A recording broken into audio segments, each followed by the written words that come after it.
Hey, it's Saturday, February 27, and look at this steel that my wife found on Craigslist. 2 pieces of granite countertop. The one on the bottom is a little bit smaller. It's about a foot smaller. Free. All we had to do was go pick it up. Unbelievable. Can't believe this. And it's nothing wrong with it.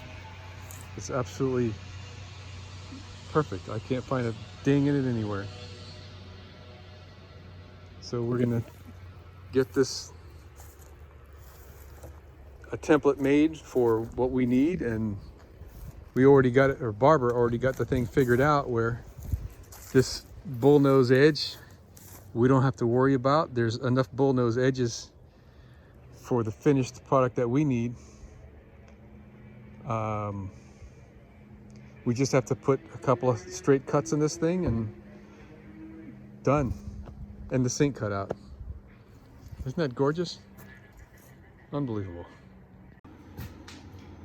All right, so I'm about 8 hours into this cabinet build for today.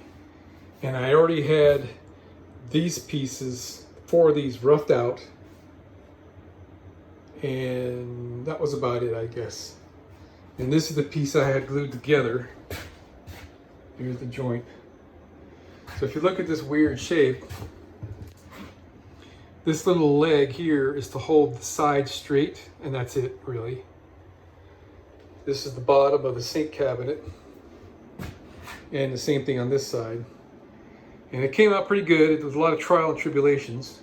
And the back is scribed to the wall, and the bottom of the third one over was scribed to the floor. So now it's assembly time. I think what I'm going to do is assemble it without glue, test fit it, make sure it's right, and then reassemble it with glue.